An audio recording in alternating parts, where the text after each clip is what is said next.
Kalyanpur police पर आरोपियों से मिलीभगत कर 302 के मुकदमे को 306 में बदलने का आरोप लगाते हुए पीड़ित परिवार द्वारा आयरा प्रेस क्लब में प्रेस वार्ता की गई।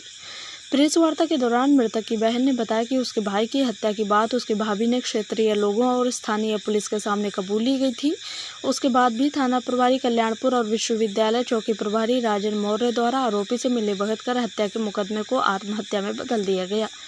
बताते चले कि बीती 7/10/2022 की रात मकड़ीखेड़ा निवासी देवेंद्र कुमार की हत्या कर दी गई थी, जिसका आरोप देवेंद्र की पत्नी दीपा कनौजिया पर लगाया गया। शनिवार को आयरा प्रेस क्लब में प्रेस वार्ता करते हुए मृतक के पिता ने बताया कि उनका बेटा देवेंद्र कुमार रोडवेज विभाग में कार्य करता था। प्रार्थी के पुत्र का विवाह 2011 में दीपा पुत्री महेशचंद्र निवासी खलासी लाइन ग्वालटोली से हुई थी।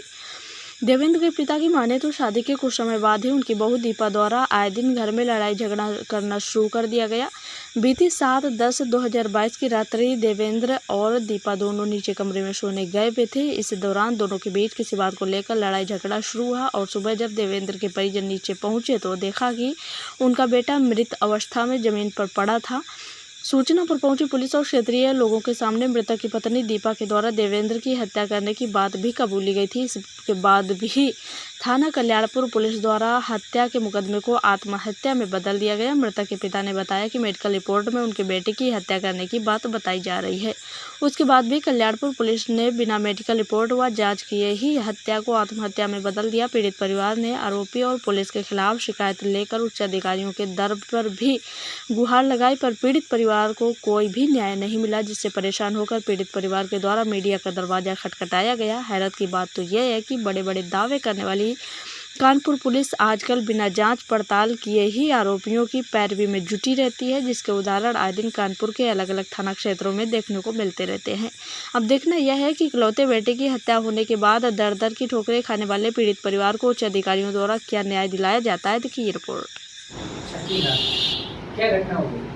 घटना ये कि हमारे लड़के और बहू 7-6 अक्टूबर रात लड़ने के बाद में रात में 12 बजे के बाद में हमारी बहू ने हमारे लड़के को मर्डर कर दिया। मर्डर करके ज़मीन पर लिटा दिया। जब मैं सुबह उठकर 6 बजे आया तो मैंने देखा मेरे बच्चे की डेड बॉडी ज़मीन पड़ी हुई है और बहू बगल में बैठी हुई थी। उसके बाद मैंने जैसे बच्चे का डेड बॉडी देखी, मैं बेहोश हो गया।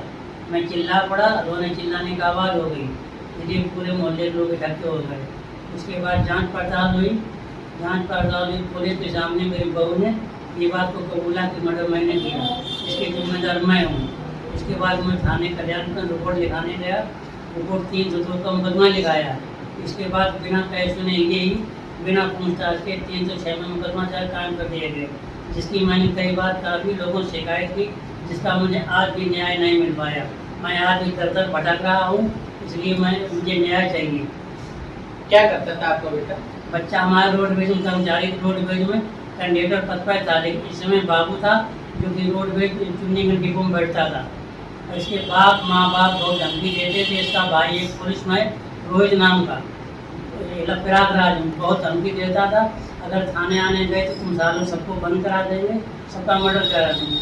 और इसका बाप पैसा की पुलिस हमारी जेब में, तुम साले नाली कीड़े हो, तुम हमारा क्या कर पाओगे। इसीलिए इसने हम जानबूझ के हमारे बच्चे का मर्डर करवा दिया। आप क्या चाहते हैं? अब मैं चाहता हूँ कि मेरे बच्चे को न्याय मिले, हर सूरत में न्याय मिले, कैसे भी मिले न्याय मिले और मुझे को सजा मिले। मैं रो रो कहता हूँ, आप लोगों के सामने कह रहा हूँ, मेरे बच्चे का मर्डर इसी बहू मिलके किया है। बहू ने ही मर्डर किया। अगर फांसी पर लटका था तो किसी व्यक्ति ने या किसी पुलिस वाले ने, किसी मोहल्ले वाले फांसी पे उतारा क्यों नहीं? और फिर जब बच्चा फांसी पर लटका था तो बहू को हमको बुलाना चाहिए। यहाँ घर पे मौजूद थे, माँ बाप क्यों बुला दिया? माँ बाप को बुला लिया और एम्बुलेंस गाड़ी बुला ली, जबरदस्ती बाड़ी लिए जा रहे थे। लेकिन मेरे मोहल्ले वाले अच्छे थे, सब लोग मोहल्ले वाले रोके और मेरे रिश्तेदार वगैरह आ गए, तब बाड़ी किसी को नहीं है। समझा?